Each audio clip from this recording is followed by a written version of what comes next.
on, so an officer messaged in, said, I like this one. You'll enjoy this one. Hi guys, loving the pod and all that. I have a confession to make. I was on duty and single crewed. It was a day shift and I have to be careful what I eat due to me suffering with IBS. Anyway, one day I must have eaten something that my stomach didn't agree with. Crippled with stomach cramps and in the middle of a busy town centre, I had to do something drastic to avoid ruining my uniform. I was not ashamed to admit that this was a code brown, and I turned on my emergency equipment and blue lighted the 5-mile journey to the station to avoid shitting myself. Safe to say, I would like to keep this anonymous, and thankfully, I haven't had an experience like this or had to do it since. Oh my God. Brown there. That's awful. Was there not toilets in the town centre you could just pop into? I mean, I never used to like nipping into Tesco's for some food, never mind going because like you're going to shit yourself running into the bathroom. Oh. You'd have to keep your composure as you're walking in, wouldn't you? Like, and plus, what if somebody stops you to talk to you about something? Yeah, I suppose. You can't exactly turn around and go, you can't say, sorry, I'll deal with your complaint in a minute. My IBS is kicking off and I'm about to, I've fucking shit myself in the fruit and veg aisle. Have they never heard of Buscopan? Just pop a few of those. What's Buscopan? It's like the IBS relief tablets. Just pop a couple of them in the morning. Okay. Save that happening. I've heard of Imodium, but I think that's when you got a bad stomach, isn't it? Yeah. Oh, well, good job that no one found out because you'd probably get in a lot of trouble for that. The best part is needing to blue light. So next time I see a copper absolutely flying through traffic, I'll be thinking he's going to shit himself. they need a shit. Oh God. But fair play. It's like when I first joined, I had family members going, "Oh, are you do you turn on your blue lights and go through the red lights when you're late for you've got some food or something?" And I don't think I ever did, but I definitely know cops that did. I definitely know some people that may have broken the rules a little bit if they had some food which was going cold. So here's one. So, hey Jay, I'm a member of the Irish Police. I've been in the force now just over a year, and I've been having these thoughts of complete self-doubt, anxiety about keeping up with incidents and court dates, etc. Not to mention crippling fear that I'm not good enough for it. Do you have any advice for someone like me who's been in the door just 5 minutes? Emma, what advice would you have for this prospective officer?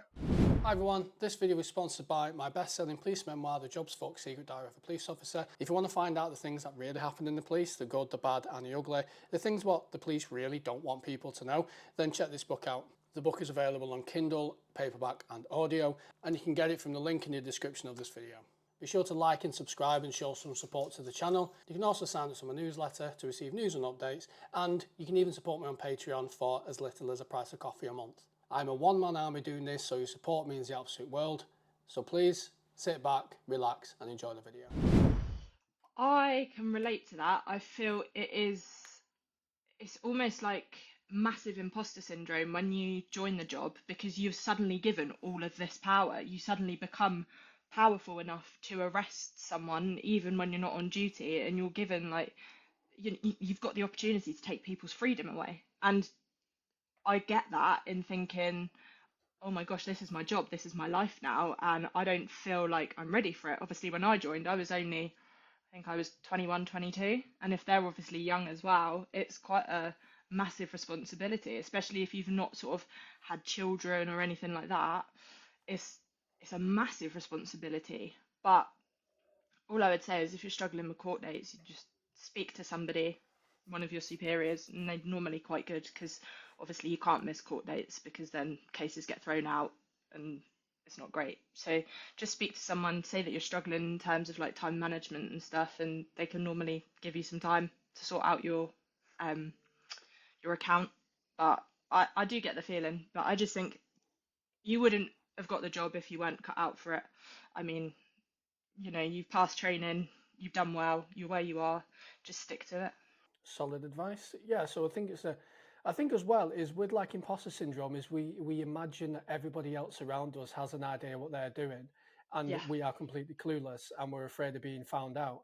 I can speak from experience to say that everybody's winging it. People just may have more of an idea than other people. So like I mean, I did, like I said, I did 10 years, and there was still incidents when I was going to near the end. Like, I don't have a fucking clue what I'm doing here. And you Yeah. just as long as you go there and you learn, you ask questions from Mhm. people that are maybe more experienced, or even if you've got a colleague who's maybe a bit less experienced than you, there's nothing wrong with saying, "What do you think? What's your opinion here?" I remember going to a job, and it was a DA incident. There were two male suspects. It was a gay couple, and they both had injuries. They're both saying the other one started it, and I remember standing there going, the fuck, like, who's coming in? Because one of them's Mhm. coming in, we can't lock them both up. So I remember speaking to the lad I was with, and he had about half my service, and he said, I said to him, like, what do you think? And he said, oh, I'm not sure. I was like, great. Falls back to Helpful. me then. So I know, so we had a discussion. We decided who to bring in, and funny enough, he ended up being very, very aggressive when we tried to grab hold of him. So I was like, all right, we made the right choice there because he's clearly the aggressor. Um, 50-50 choice, and you got it right. exactly. So I was quite happy with those odds. But yeah, every, nobody knows exactly what they're doing from constable all the way up to fucking superintendent. Like, everyone's Yeah. making it up as they go along. Everyone's trying the best. And as long as when you go to a job, you are willing to learn, willing to Mhm. look at the situation and willing to ask questions, and as long as you turn up and you do the best you can with the tools what you've got, then no one can really fault you for that. And sometimes you'll get it wrong. Sometimes you'll cock up. It's part of learning. Policing Yeah. isn't an exact science where if A happens, then B is the outcome. It's a best guess scenario a lot of the time. Is Mhm. you think this is the right thing to do, and as long as nobody dies, Uh-huh. then you're generally all right. That's what I was told. It's just make sure that, it's easier said than done because obviously it is a massive thing, but just don't be scared to get stuff wrong. Like, it's always a learning journey. Even like you Hmm. said, people above you don't know. I've had detectives that are like a year off of retiring that don't know everything. No one expects you to know everything in the job, but collectively, with everyone that's on your shift, or you're probably going to know more collectively than you do individually. So no one expects you to know everything. 100%, and I think that's some solid advice. Like, don't expect it. The thing with imposter syndrome is it shows that you care. You care about wanting to do well. So if anything, I'd say don't lose it, because No. when you feel that you have got it all figured out, you'll experience something and you'll be like, I've never experienced this before, I don't know. And then you'll feel like an imposter again. So I would say never lose that imposter syndrome, because that means that if you lose the imposter syndrome, it means that you don't care anymore. So if Yeah. anything, it's a good indication that you're in the right job, you enjoy it, and you're willing to learn as well. So that's what I'd say with that.